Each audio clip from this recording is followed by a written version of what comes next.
अस्सलाम वालेकुम नाज़रीन, आज मैं मायरी की एपिसोड 53 के प्रोमो के रिव्यू के साथ आपकी खिदमत में हाजिर हूँ, जिसमें कि हम देखते हैं कि एनी और फ़ाकिर के दरमियान फासले बढ़ते जा रहे हैं। एनी बहुत ही ज़्यादा परेशान है, आज़ुर्दा है, और वो फ़ाकिर को कहती है कि जैसे जैसे अनाया बड़ी होती जाएगी वैसे वैसे तुम भी हो जाओगे, इसलिए उसको अपनी डिग्री कंप्लीट कर लेनी चाहिए। लेकिन फ़ाकिर, उस पे एनी की इस बात का कोई असर नहीं होता। उसको भी अब एनी से चिढ़ होने लगी है। वो उसको कहता है तुम अनाया की माँ हो, बस वही बन के रहो, मेरी माँ मत बनो।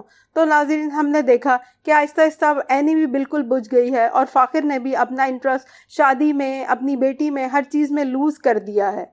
फिर हम देखते हैं कि एनी इतनी ज़्यादा परेशान हो जाती है कि अपनी माँ को देखती है तो अपने जज्बात पे काबू नहीं रख पाती और ज़ारो कतार रोना शुरू हो जाती है। उसकी माँ बहुत परेशान होती है, उसको बहुत समझाती है कि सब कुछ ठीक हो जाएगा आहिस्ता आहिस्ता, लेकिन एनी को इन बातों पे अब कोई यकीन नहीं आता। दूसरी तरफ हम देखते हैं कि रहीला, जिसका काम ही भड़काना है, वो अब फ़ाकिर को भड़काती है और उसको कहती है कि तुम्हें इस पिक्चर से गायब हो जाना चाहिए। वो माँ को जाके कहता है कि मेरा सेमिनार है, मैंने अटेंड करना है। माँ उसको याद दिलाती है कि उसकी बेटी की सालगिरह है, लेकिन उसको ना तो एनी में कोई दिलचस्पी है ना ही अपनी बेटी में। वो कहता है आप सालगिरह आगे कर दें, मैं तो जाऊंगा, हर हाल में सेमिनार अटेंड करूंगा। तो समीना भी बहुत हैरान होती है कि ये कैसा बिहेवियर है उसका।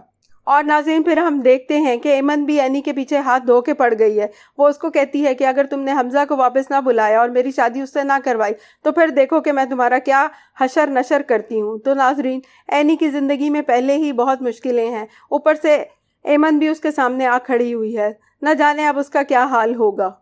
एनी की ज़िंदगी में हर तरफ अंधेरा ही अंधेरा नज़र आ रहा है। और नाजरीन, मेरा तो ख्याल है कि उसको सबसे बड़ा धचका तब लगेगा जब उसको पता चलेगा कि उसका बाप, जो उसका इतना ख्याल कर रहा है और प्यार कर रहा है, उसकी वजह भी रुपया और पैसा है। उससे वो प्यार नहीं करता, सिर्फ वो उसके पैसे हासिल करना चाहता है। तो नाजरीन देखें, एनी की कितनी बदकिस्मती है कि उसको जो रिश्ते भी मिले हैं वो भी इस तरह के हैं। नाज़रीन, फिर हम देखते हैं कि अनाया की सालगिरह आ जाती है, लेकिन फ़ाकिर नहीं आता और एनी बहुत परेशान हो जाती है और इतनी दिल बर्दाश्ता होती है कि समीना के गले लग के रोती है। तो नाज़रीन, कमेंट्स करके ज़रूर बताइएगा कि आपको कैसा लगा मेरा ये रिव्यू। मुझे यकीन है बहुत पसंद आया होगा। अच्छा नाज़रीन, अब मैं चलती हूँ, दुआओं में याद रखिएगा। अल्लाह हाफ़िज़।